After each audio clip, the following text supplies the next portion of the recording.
Welcome back to the channel friends.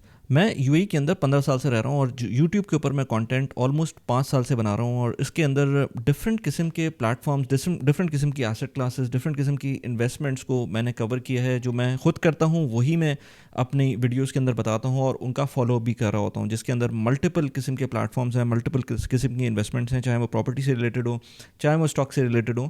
मैंने हर किस्म की इन्वेस्टमेंट्स को ट्राई किया है और उनके बारे में जो अपनी एक्सपीरियंसेस हैं वो मैं बता देता हूँ। मैं कोई फाइनेंशियल एडवाइज़र नहीं हूँ, ऑल्दो कि अभी रिसेंटली यूएई ने जो फिनफ्लुएंसर का लाइसेंस रिकमेंड किया है सबको जो कि फाइनेंस कंटेंट बनाते हैं, वो मैंने ले लिया है। उसकी वजह से थोड़ा सा मुझको लेट्स से कॉन्फिडेंस आ गया है। बट अगेन मेरे चैनल के अंदर जो भी मेरा कंटेंट है उसके अंदर कोई डिफरेंस अभी नहीं आया है और मैं जिस तरह से कंटेंट बना रहा था पहले उसी तरह से मैं बना रहा हूँ और सिर्फ अपना एक्सपीरियंस, जो मेरा पर्सनल एक्सपीरियंस है, वो शो करता हूँ। तो इसके अंदर एक वेल्थ क्रिएशन के अंदर जो दुनिया में माना हुआ एक टूल है वो है यूएस के स्टॉक्स। और जब आप यूएई में रहते हैं, गल्फ़ कंट्रीज़ के अंदर रहते हैं, तो आपके पास बहुत आसानी से इनका एक्सेस होता है यूएस के स्टॉक्स का। क्योंकि अगर पाकिस्तान में होते हैं तो आपको एक तो कैपिटल का जो आउटफ्लो है वो रिस्ट्रिक्टेड है, जिसकी वजह से आप इस डायरेक्टली इन्वेस्ट नहीं कर सकते। इसी तरह से अगर आप इंडिया में भी होते हैं तब भी वहाँ पर भी आप ऑल्दो कि यूएस के स्टॉक्स में इन्वेस्ट तो कर सकते हैं, बट उसके ऊपर टैक्सेशन हाई होती है। इसीलिए जब आप यूएई आते हैं तो आपके पास बहुत सारी अपॉर्चुनिटीज़ खुलती हैं। Apart from your let's say जो टैक्स फ्री इनकम है, उसके अलावा आपके पास जो इन्वेस्टमेंट की अपॉर्चुनिटीज़ है, ना आपको कैपिटल गेंस टैक्स देना पड़ता है, ना किसी और किस्म का टैक्स देना पड़ता है। ऑल्दो के कुछ टाइप्स ऑफ टैक्सेस होते हैं वो सबको देने पड़ते हैं अगर आप यूएस के स्टॉक्स में इन्वेस्ट करते हैं। उसके बारे में अभी हम बात नहीं करेंगे, उसके बारे में मैं मल्टीपल टाइम्स अपनी वीडियोज़ में बात कर चुका हूँ। But on the broader perspective आपको बहुत अच्छे ऑप्शंस मिलते हैं to invest in the US stocks. अब मैं जब से मैंने वीडियोस बनाना शुरू किए हैं तो पहला जो मेरा प्लेटफॉर्म था जिसके थ्रू मैंने यूएस के स्टॉक्स में इन्वेस्ट किया था वो सर्वा था। सर्वा के ऊपर मैंने मल्टीपल वीडियोस बनाई हैं अब तक। बट मैं अब सोच रहा हूँ कि मैं स्टेक, स्मार्ट क्राउड, इस तरह की और प्लेटफॉर्म्स हैं उनके ऊपर रेगुलर वीडियोस बनाता हूँ। सर्वा के ऊपर भी मैं रेगुलर वीडियोस बनाना शुरू करता हूँ, महीने में 2 महीने में एक दफ़ा ज़रूर मैं उसको ट्राई करूँगा कि उसका स्टेटस मैं बता दूँ। तो सर्वा के बारे में थोड़ा सा मैं बता दूँ कि ये बेसिकली एक प्लेटफॉर्म है जो कि आपको इनेबल करता है कि यूएस के स्टॉक्स में आप इन्वेस्ट कर सकते हैं। इसके अंदर यूएस के स्टॉक्स क्यों? क्योंकि यूएस के स्टॉक्स में अगर आप देखेंगे ना तो पिछले 1 साल के अंदर, 2 साल के अंदर, 5 साल के अंदर, 10 साल के अंदर, 20 साल के अंदर या फिर इवन 50 साल के अंदर आपको नज़र आएगा कि जो ट्रेंड है वो अपवर्ड की तरफ ही है। यानी कि आपको जो इस टाइम होराइजन के अंदर आप लेके चलते हैं और उसके अंदर अपनी लॉन्ग टर्म वेल्थ क्रिएशन करना चाहते हैं तो आपको नज़र आएगा कि ग्रोथ ही इसके अंदर एक ऑप्शन। और एक और चार्ट मैं आपको दिखाऊंगा towards the end of the video, जिसके अंदर नज़र आएगा कि शॉर्ट टर्म के अंदर आपको नुकसान हो सकता है। एक साल आपको नेगेटिव रिटर्न मिल सकते हैं, दूसरे साल आपको नेगेटिव रिटर्न मिल सकते हैं, बट इवेंचुअली ओवरऑल आपको एक लॉन्ग टर्म के ऊपर आपको किस तरह से हर साल का एक ट्रेंड दिख सकता है, जिसके अंदर हमको पॉजिटिव और नेगेटिव दोनों किस्म के रिटर्न मिलते हैं और इवेंचुअली आपको ग्रोथ मिलती है आपकी वेल्थ के अंदर। अब यहाँ पर बग़ैर किसी डिले के मैं ट्राई करूँगा कि आपको सर्वा की ऐप की तरफ लेके चलूँ और सर्वा की ऐप के थ्रू मैं आपको दिखाऊँ कि क्या क्या ऑप्शन हैं आपके पास इन्वेस्ट करने के। अगर आप पहली दफ़ा ये वीडियो देख रहे हैं तो आप प्लीज़ सब्सक्राइब कर लें चैनल को, और अगर आपने इससे पहले सर्वा का अकाउंट नहीं बनाया तो मेरा रेफरल कोड को यूज़ करते हुए सर्वा का अकाउंट बना सकते हैं और उसमें आपको 500 दिरहम्स का रेफरल बोनस मिल सकता है, जो कि इक्वलेंट है $137 के, जो आपको पहली ट्रेड के बाद जब आप इन्वेस्टमेंट स्टार्ट करेंगे तो आपको वो मिल जाएगा। तो रेफरल कोड आपको डिस्क्रिप्शन में मिल जाएगा, उसको आप यूज़ कर सकते हैं। Now let me go to सर्वाज ऐप और फिर मैं आपको शो करता हूँ कि मेरा क्या स्टेटस है और मैं किस तरह से इन्वेस्ट करता हूँ। अगेन इसमें कोई इन्वेस्टमेंट एडवाइस नहीं है, but this is all about educational, this video is all about educational purpose. मैं अगर आपको नज़र आता भी है कि मैं किन स्टॉक्स में इन्वेस्ट कर रहा हूँ तो एज सच मेरी तरफ से कोई रिकमेंडेशन ये नहीं है, ये मेरी तरफ से अपने ही जो थोड़ी बहुत नॉलेज है मेरी, मैं उसके थ्रू इन्वेस्ट कर रहा हूँ। सो ये मेरा सर्वा का अकाउंट है, $37,000 के करीब का मेरा पोर्टफोलियो है। मैं multiple bye the way brokerage houses को यूज़ करता हूँ, जिसमें सर्वा एक है, इसके अलावा इंटरैक्टिव ब्रोकर है, बराका है, अमाना को भी मैं यूज़ करता हूँ।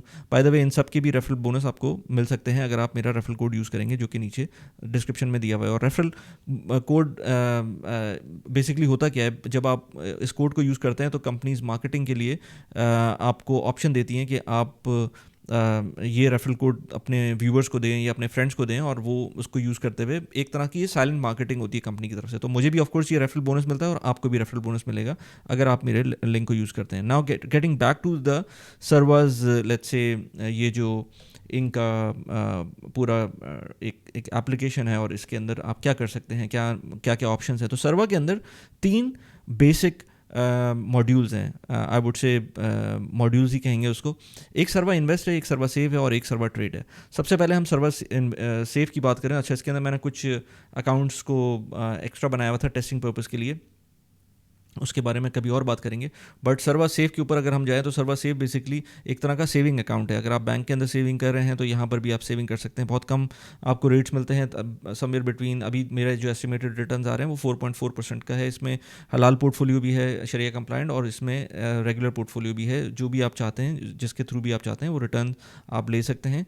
Again this is not extra ordinary returns, 4.4% annual basis के ऊपर है। तो ये सिर्फ और सिर्फ पार्किंग के लिए हैं। अगर आपको अपने पैसे पार्क करने हैं और किसी एक टाइम के ऊपर अगर यही पैसे आपको यूज़ करने पड़े अपने अकाउंट्स में ट्रांसफ़र करने के लिए, ट्रेड अकाउंट में ट्रांसफ़र करने के लिए, तो यही चीज़ वहाँ पर जल्दी ट्रांसफ़र हो जाती है। तो इसलिए मैंने यहाँ पर पैसे कुछ रखे हुए हैं, पार्क किए हुए हैं।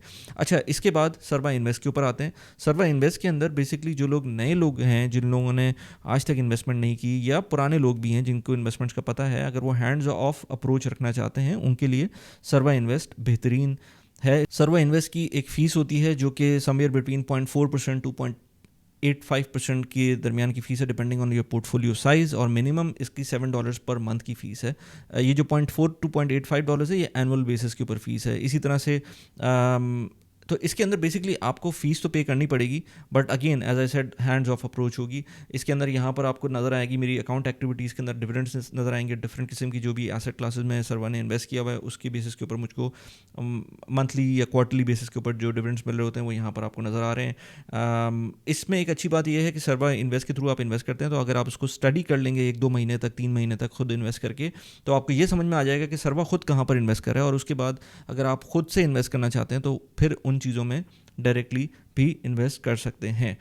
मैंने इसके अंदर अपना रिस्क जो लेवल रखा हुआ है वो ग्रोथ का रखा हुआ है, जिसके अंदर 6 आउट ऑफ 6 वो हाई रिस्क इन्वेस्टमेंट्स होती हैं। और उसका रीज़न ये है कि जब भी आप इन्वेस्टमेंट करते हैं, और आपको भी मैं ये कहूँगा, सजेस्ट करूँगा कि जब भी आप इन्वेस्टमेंट करते हैं स्टॉक्स के अंदर, ये एक हाई रिस्क इन्वेस्टमेंट होती है। इसके अंदर बहुत सारे लोग ज़्यादा पैसे नहीं डालते, और जब आप ज़्यादा पैसे नहीं डालते तो आपको समझ में नहीं आता कि इसका फ़ायदा क्या हो रहा है। इसका ऑफकोर्स रिस्क का डाउन साइड भी होता है और अप साइड भी होता है। अप साइड बहुत अच्छा होता है, डाउन साइड बहुत बुरा भी हो सकता है।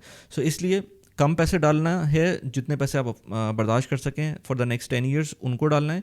और जब डालें तो हाई रिस्क पोर्टफोलियो के अंदर डालें। अगर लो रिस्क पोर्टफोलियो में डालेंगे तो उसमें ग्रोथ नज़र नहीं आएगी और आप कहेंगे कि कोई फ़ायदा नहीं है, मैं बेसिकली आप सेविंग्स अकाउंट में ही पैसे डाल दूँ। तो हाई रिस्क पोर्टफोलियो में डालेंगे तो आपको यहाँ पर डिफरेंट अच्छे ETFs के अंदर इन्वेस्टमेंट करने को मिलेगा। यहाँ पर आपको नज़र आ रहा होगा कि मैंने कभी भी इन्वेस्टमेंट रोकी नहीं है। इसके अंदर मैं डालता ही रहा हूँ इन्वेस्टमेंट। इनफैक्ट लास्ट ये जो ट्रम्प का टाइम आया था ना, अप्रैल के अंदर, जब ट्रेड वॉर हो रही थी, तो उस टाइम पर मैंने थोड़ा सा और इसके अंदर ऐड किए थे पैसे। तो उसकी वजह से यहाँ पर आपको नज़र आ रहा है कि उसके बाद फिर वो एक शूट किया था जो आपके पोर्टफोलियो का क्वांटम है। अच्छा, इसके अंदर जो टोटल रिटर्न्स नज़र आ रहे हैं 23%, ये बेसिकली एब्सोल्यूट रिटर्न्स हैं। इसके अंदर टाइम वैल्यू को नहीं काउंट किया हुआ है, तो अर्निंग्स के तकरीबन इसकी ऑलमोस्ट $3,900 की अर्निंग्स अब तक हो चुकी हैं। अगेन ये एक लॉन्ग टर्म पोर्टफोलियो है। इसके अंदर अगर मैंने पिछले 6 महीने के अंदर कोई इन्वेस्टमेंट की होगी तो उसके रिटर्न्स 23% नहीं होंगे, उसके रिटर्न्स कम होंगे। और जो मैंने लेट्स से फरवरी 22 के अंदर जो इन्वेस्टमेंट की होगी उसके रिटर्न्स ऑफ कोर्स ज़्यादा होंगे, क्योंकि ये मैंने पहले की थी। और इसी वजह से कंपाउंडिंग आपको इम्पैक्ट करती है। जब जितना पुराना आप इन्वेस्टमेंट किया हुआ होगा उसके उतने ही डिविडेंड आपको मिल चुके होंगे और उतनी ही प्राइस एप्रिसिएशन मिल चुकी होगी आपके पोर्टफोलियो की। So it's important to understand कि जब भी आप इन्वेस्ट कर रहे हैं तो नए अगर इन्वेस्टर हैं, as soon as possible investment start करें। बट मेक श्योर करें कि अपनी रिस्क एपेटाइट देख लें, जितने पैसे इन्वेस्ट कर सकते हैं उतने ही इन्वेस्ट करें, ओवरबोर्ड ना हो जाए। जो आपका इमरजेंसी फंड है वो सेटअप होना चाहिए, साइड पे होना चाहिए। जो आपके इमीडिएट खर्चे आने वाले हैं 1-2 साल 3 साल के अंदर, उनको आप स्टॉक्स में इन्वेस्ट नहीं करेंगे। आप अपने जो 5-6 साल 10 साल के पैसे होंगे वो सिर्फ और सिर्फ स्टॉक्स में इन्वेस्ट करेंगे। अच्छी बात ये है कि स्टॉक्स की इन्वेस्टमेंट के अंदर अगर आपके पोर्टफोलियो नीचे भी जाता है और आपको पैसे निकालने पड़ जाते हैं फॉर एनी रीज़न, मैं नहीं कहता कि पैसे निकालें, बट फॉर एनी रीज़न आपको पैसे निकालने पड़ते हैं तो आप निकाल सकते हैं। अनलाइक इन रियल एस्टेट जहाँ पर आपके पैसे लॉक्ड हो जाते हैं और वहाँ से निकालना मुश्किल हो जाता है। स्टॉक्स के अंदर जितने भी आपके पोर्टफोलियो के पैसे हैं, चाहे ये इस वक्त माइनस 10,000 के ऊपर भी होता, लेकिन मैं अपने पैसे निकाल सकता था, अनलाइक रियल एस्टेट। सो ये भी दिमाग में होना चाहिए कि लिक्विड अपॉर्चुनिटी होती है स्टॉक्स की। अच्छा, ये तो हो गया सर्वा इन्वेस्ट का। सर्वा इन्वेस्ट के अंदर अगर आपको इन्वेस्टमेंट करनी है, एज आई सेड, अगर आप बिगिनर हैं तो आपके लिए बेस्ट है। आई थिंक हाँ, इसके अंदर एक चीज़ और है कि पोर्टफोलियो के अंदर मैं आपको डिटेल्स दिखा दूं तो यहाँ पर आपको नज़र आएगा कि मेरा जो टारगेट डिस्ट्रीब्यूशन है वो, ये आपकी अपनी टारगेट डिस्ट्रीब्यूशन हो सकती है। ये शुरू में जब आप अकाउंट बनाएंगे तो आपको सर्वा के जो वेल्थ एडवाइज़र हैं वो आपको एडवाइस कर सकते हैं कि किस तरह से आपको करना है, बट मेरे ख्याल से आप मैक्सिमम रिस्क के ऊपर जा सकते हैं। मेरा जो रिस्क है वो 94% स्टॉक्स के अंदर है, 6% बॉन्ड है। टारगेट ब्रेकडाउन के अंदर VTI जो US के स्टॉक्स हैं 41% है। डेवलप्ड मार्केट के स्टॉक्स हैं, IEFA का जो ETF है उसके अंदर 36% है। VWO जो कि एमर्जिंग मार्केट के स्टॉक्स हैं उसके अंदर 12% है। US के रियल एस्टेट VNQ उसके अंदर 5% है। US के बॉन्ड 3% है और ग्लोबल बॉन्ड 3% है। US के जो स्टॉक्स हैं VTI, उसका ब्रेकडाउन देखेंगे तो आपको नज़र आएगा कि इसके अंदर 3,654 के करीब कंपनीज़ हैं, जिसके अंदर Apple, Microsoft, Amazon, alphabet, Facebook और इस तरह की कंपनीज सारी की सारी शामिल हैं। एक्सपेंस रेशियो 0.03% है इस ETF का। IEFA जो डेवलप मार्केट के स्टॉक्स हैं उसमें नेस्ले, नोवार्टिस, टोयोटा और इस तरह की कंपनीज़ हैं जो कि डेवलप मार्केट की आउट ऑफ US कंपनीज़ हैं जो कि इसके अंदर लिस्टेड नज़र आ रही हैं। 2483 कंपनीज़ के करीब इसका काउंट है इन कंपनीज़ का। इसी तरह से इमर्जिंग मार्केट के अंदर आपको जो चाइना हो गया या लेट्स से साउथ अफ्रीका हो गया, इंडिया होगा, इस तरह की जो स्टॉक्स हैं वो नज़र आएंगे। 5,000 प्लस कंपनीज़ के करीब के स्टॉक्स हैं जिसमें Taiwan semiconductor manufacturing, Tencent holding या अलीबाबा, इस तरह की जो स्टॉक्स हैं वो नज़र आएंगे। इसी तरह से US की रियल एस्टेट के जो स्टॉक्स हैं जिसके अंदर वैनगार्ड के रीट्स हैं, 181 स्टॉक्स हैं जो कि इसका कंपोनेंट है, वो आपको एक US की स्टॉक मार्केट जो रियल एस्टेट है उसका एक एक्सपोजर दे सकते हैं। सो दिस इज़ अबाउट सर्वा इन्वेस्ट। बहुत वाइड लेवल के ऊपर आपको ये मेरी एक पेड कम्युनिटी का व्हाट्सएप था, वो नोटिफिकेशन अभी आया था। तो अगर आपको पेड कम्युनिटी में ऐड होना है, मैं कोई भी उसमें स्टॉक्स इन्वेस्टिंग एडवाइस नहीं कर रहा होता, but it's about let's say community building, और उसके अंदर हम एक दूसरे को हेल्प करते हैं जिसको जहाँ पर प्रॉब्लम हो रही होती है, और एक नेटवर्क भी बिल्टअप हो रहा है। तकरीबन 20-25 लोग हैं इसके अंदर। तो व्हाट्सएप ग्रुप है, by the way there is a free Discord group as well, जो कि लिंक अगेन मैं डिस्क्रिप्शन में डाल दूंगा, उसको आप जाके देख सकते हैं। और फ्री जो डिस्कॉर्ड ग्रुप है उसके अंदर ऑलमोस्ट 1,000 के करीब उसमें यूज़र्स हैं, लेकिन वो डिस्कॉर्ड के ऊपर है। और व्हाट्सएप कम्युनिटी जो है वो व्हाट्सएप के ऊपर है, और वो उसका डिटेल भी आपको व्हाट्सएप जो डिस्क्रिप्शन है उसमें मिल जाएगी। अच्छा, इसके बाद ये सर्वा ट्रेड के अंदर आपको नज़र आ रहा है यहाँ पर जो बेसिकली अगर आपको इंडिविजुअल स्टॉक्स में इन्वेस्ट करना है, लेट्स से आप जो मैंने इन्वेस्टमेंट की हुई है एप्पल, माइक्रोसॉफ्ट, यूनिलीवर, WMT, जो VO है ये एक ETF है, और जो WMT है वॉलमार्ट का स्टॉक है। तो इसके अंदर आप डायरेक्टली स्टॉक्स में इन्वेस्ट कर सकते हैं। जो स्टॉक्स आपको यहाँ नज़र आ रहे हैं, इट्स नॉट नेसेसरी कि आप भी उसी तरह से इन्वेस्ट करें। अगेन इसमें कोई इन्वेस्टमेंट एडवाइस नहीं है, आप अपने हिसाब से इन्वेस्ट करें। समझ में आता है तो करें, नहीं आता है तो सिंपल ETFs में इन्वेस्ट कर सकते हैं। VOO वेरी सेफ इन्वेस्टमेंट है स्टॉक्स की, ETF की, जिसके थ्रू आप इन्वेस्ट करना चाहते हैं तो इन्वेस्ट कर सकते हैं। इसके अंदर आपको अगेन जो टोटल रिटर्न्स नज़र आ रहे हैं 25%, ये जब से मेरा जो पोर्टफोलियो बना है उस वक्त से लेकर अब तक के ये टोटल रिटर्न्स है। नेट डिपॉजिट उसमें नज़र आ रहे हैं और उसके अर्निंग्स नज़र आ रही हैं। इसके अलावा इसी ऐप के अंदर आपको क्रिप्टो भी यूज़ कर सकते हैं। अगर आपको क्रिप्टो ट्रेडिंग करनी है बिटकॉइन वगैरह के अंदर, तब भी आप कर सकते हैं। मैं नहीं करता, if you want to do it you can do it. Crypto के लिए मेरे पास जो दूसरी ऐप है अमाना, मैं उसको यूज़ करता हूँ क्योंकि उसके अंदर मुझे स्प्रेड्स लगता है कि कम होते हैं, तो आई यूज़ अमाना टू ट्रेड क्रिप्टो। अदरवाइज़ थोड़े बहुत अगर जो ट्रेडिंग करनी होती है मैं उसके थ्रू करता हूँ। यहाँ पर मैं सिर्फ और सिर्फ सर्वा के थ्रू इन्वेस्ट करता हूँ। सो कमोडिटीज़ के अंदर गोल्ड आपको मिल जाएगा, ऑयल मिल जाएगा, सिल्वर मिल जाएगा, और जितनी भी कमोडिटीज़ हैं और वो नज़र आ रही होंगी। यहाँ पर आपको रियल एस्टेट की ETFs भी नज़र आते हैं, मल्टीपल ETFs हैं, उनमें भी आप इन्वेस्ट कर सकते हैं। रियल एस्टेट ETFs के ऊपर भी मैं अलग से वीडियोज़ बना चुका हूँ, उनको जाके देख सकते हैं आप। कॉर्पोरेट इवेंट्स यहाँ पर बहुत अच्छा एक फ़ीचर है। बराका के अंदर ये पेड फीचर है, इसके अंदर ये फ्री फीचर है, जिसके अंदर माइक्रोसॉफ्ट, यूनिलीवर, एप्पल जो मेरे अपने स्टॉक्स हैं जुलाई के अंदर, किन किन की अर्निंग कॉल्स है या फिर किसने डिविडेंड्स पे करने हैं, वो सारी चीज़ें यहाँ पर नज़र आ रही हैं। अगस्त में क्या है, सितंबर में क्या है, अक्टूबर में क्या है, ये सारी चीज़ें यहाँ पर नज़र आ रही हैं। अगर कोई वॉच लिस्ट बना लूँगा तो वो भी यहाँ नज़र आएगी। इसी तरह से ऑल इवेंट्स के अंदर आपको सारी की सारी कंपनीज जो कि यूएस की हैं वो आपको उनके कैलेंडर्स नज़र आएंगे, किस किस वक्त किस किस की अर्निंग्स कॉल हैं या डिविडेंड किस तरह से पे आउट हो रहे हैं, वो सारी चीज़ें यहाँ पर आपको नज़र आएंगी। बहुत अच्छा एक फ़ीचर है जो आप देख सकते हैं।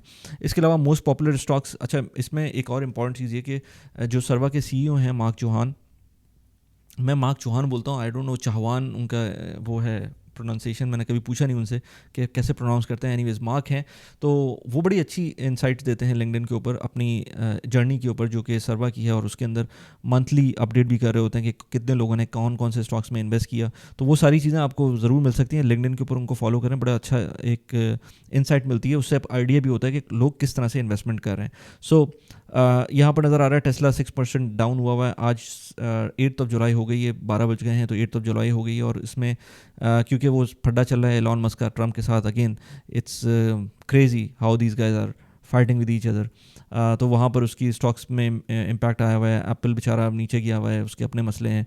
माइक्रोसॉफ्ट तो बहुत अच्छा चल रहा था stocks, I will show you here. Microsoft में ये देखें ज़रा, इसके स्टॉक्स ने एक साल में क्या परफॉर्म किया है, ज़बरदस्त परफॉर्मेंस है इसकी। सो एनीवेज, सो यहाँ पर आपको ये मिलता है, टॉप डेली मूवर्स वगैरह ये आपको मिलते हैं, ट्रांजैक्शंस आपको नज़र आती हैं, जितनी भी आपके ये जो भी लेट्स से स्टॉक्स हैं, अगर उसमें कोई डिविडेंड मिल रहा है तो आपको यहाँ पर ट्रांजैक्शंस में नज़र आएगा कि कितना कितना डिविडेंड आपको किस किस स्टॉक में मिलता रहा है टैक्स कटने के बाद। तो यहाँ पर टैक्स जो भी आपको डिविडेंड मिल रहा है उसमें ऑलरेडी टैक्स कट चुका है, 30% का टैक्स डिविडेंड के ऊपर कटता है। अगर आपने लेट्स से $100 का कोई स्टॉक लिया हुआ है, उसके ऊपर आपको $5 का डिविडेंड मिलता है साल में, उसके ऊपर 30% का टैक्स कटेगा, तो ऑलमोस्ट $1.5 का टैक्स कट चुका होगा, और आपको जो पैसे मिलेंगे वो $3.5 होंगे, क्योंकि आप एज एन एक्सपर्ट इसमें इन्वेस्ट कर रहे हैं। आप यूएस के रेजिडेंट नहीं है। अगर आप यूएस के रेजिडेंट होते तो 15% का डिविडेंड टैक्स होता। अच्छी बात यह है कि आपको कोई कैपिटल गेंस टैक्स नहीं होगा। तो अगर मेरा जो माइक्रोसॉफ्ट के स्टॉक्स हैं एक साल के अंदर, अगर इनकी प्राइस फर्स्ट करें जो मुझे नज़र आ रही है यहाँ पर 453 से, इनफैक्ट जो नीचे चला गया था, अगर मैंने यहाँ पर 359 पे ये स्टॉक लिया होता और आज ये 500 के करीब पहुँच गया है, तो जितना भी मेरा इसके अंदर प्रॉफिट है वो मेरा अपना प्रॉफिट होता है, इसमें मुझे कोई टैक्स नहीं देना पड़ता। So it is very important to understand. अच्छा, आखिर में मैं एक चीज़ बताऊं, जो मैंने उस वक्त कहा था कि आपको एक चार्ट मुझे दिखाना है, उस चार्ट के अंदर आपको नज़र आएगा कि किस तरह से एनुअल रियल रिटर्न जो S&P 500 के हैं सिंस 1950 से लेकर अब तक जिस तरह के रिटर्न्स आए हैं, उसके अंदर हमको ये नज़र आता है कि कितना अच्छा आपको एक ट्रेंड नज़र आ रहा है कि हर साल कितने % का प्रॉफिट हो रहा है और कितने % का आपको नुकसान भी हो रहा है। तो ये सारी चीज़ें आपको इस चार्ट में नज़र आ रही हैं। तो नुकसान के ईयर्स जो हैं वो कम है, प्रॉफिट के ईयर्स ज़्यादा हैं, और प्रॉफिट के ईयर्स के अंदर जो मैग्नीट्यूड है वो भी ज़्यादा है। आप देखेंगे मैक्सिमम जो प्रॉफिट आपको मिला है 45% का मिला है, और मैक्सिमम जो लॉस मिला है वो -35% से थोड़ा सा आगे का मिला है। But you can see over the long period of time, हम 75 साल की बात कर रहे हैं यहाँ पर, उसके अंदर आपको इस तरह के रिटर्न्स मिले। सर्वा की ऐप के थ्रू आप बहुत सारी चीज़ों में इन्वेस्ट कर सकते हैं, including US stocks plus the global stocks जो कि लिस्टेड होंगे डिफरेंट मार्केट्स के ऊपर। तो मेरा एक जो फेवरेट स्टॉक है जिसके अंदर ग्लोबल ETF के अंदर इन्वेस्ट करना होता है, तो वो भी मैं करता हूँ सर्वा के थ्रू। So I believe in diversification, that's why I try to keep my self diversified through ETFs और over the period of long time, क्योंकि हमने देखा है ऐसी ऐसी कंपनीज जिसमें बोइंग हो गई, जिसमें लेट्स से नोकिया हो गई, जिसमें ब्लैकबेरी हो गई, यू नेम इट, इंटेल हो गई, इस तरह की कंपनीज किस तरह से डाउनफॉल की तरफ गई हैं और उनके जो रिटर्न्स हैं वो किस तरह से वाइप आउट हो गए हैं। रिटर्न्स क्या, उनकी अपना नाम भी ख़त्म हो गया। ब्लैकबेरी का कोई भी नहीं कोई भी नहीं जानता। एक ज़माने में आज से 15 साल पहले, लेट्स से 15 साल पहले, यस, उस वक्त क्या टाइम होता था ब्लैकबेरी का, और अब कोई उसको नहीं जानता है। सो ये इस तरह की कंपनीज, आज एप्पल इतना ऊपर गया हुआ है, हो सकता है आज से 5 साल बाद उसकी कोई वैल्यू उस तरह से ना रही हो जिस तरह की है। हालांकि मैं नहीं समझता, एप्पल एक बहुत ज़बरदस्त कंपनी है, but still you never know कि आगे क्या होता है। सो बड़ी बड़ी कंपनीज नीचे चली जाती हैं, बट ETF एक ओवरऑल जो इकॉनमी होती है वो शो कर रही होती है, आपका जो स्टॉक मार्केट होती है वो इकॉनमी को over the long period of time adjustment हो जाती है। शायद 1 साल 2 साल के अंदर आपको एडजस्टमेंट नज़र ना आए, but over the long period of time economy को रिफ्लेक्ट कर रही होती है स्टॉक मार्केट, तो वो आपको नज़र आना शुरू हो जाता है। सो जब इकॉनमी ऊपर जाएगी, और इवेंचुअली ऊपर ही जाना होता है इकॉनमी को, डॉलर्स या जो करेंसी होती है ये प्रिंटिंग की वजह से आपकी इन्फ्लेशन में ऐड होती है और आपको नेगेटिव रिटर्न दे रही होती है। आपको एसेट्स में इन्वेस्ट करना है, चाहे वो रियल एस्टेट हो चाहे वो स्टॉक्स हो। स्टॉक्स के अंदर इजी होता है, जैसे मैंने कहा कि सर्वा के थ्रू आप कर सकते हैं। इसी तरह की मैं वीडियोस बनाता हूँ, मैं पॉडकास्ट भी करता हूँ। अभी रिसेंटली मैंने एक पॉडकास्ट की थी एक अपने एक फ्रेंड है मुदस्सर के साथ, उनके साथ बहुत मज़ा आया था मुझे। 3 घंटे की पॉडकास्ट थी रिगार्डिंग हिज जर्नी ओवरऑल। तो यहाँ पर उस वीडियो का लिंक लगा दिया। इसके अलावा मैंने गोल्ड के ऊपर एक वीडियो बनाई थी जिसके अंदर मैंने बात की थी how to invest in gold. Multiple तरीके क्या क्या हो सकते हैं गोल्ड पे इन्वेस्ट करने के। यहाँ पर उस वीडियो का लिंक लगा दिया। कैसी लगी वीडियो प्लीज़ मुझे बताएगा। Thanks for watching the video. Bye bye.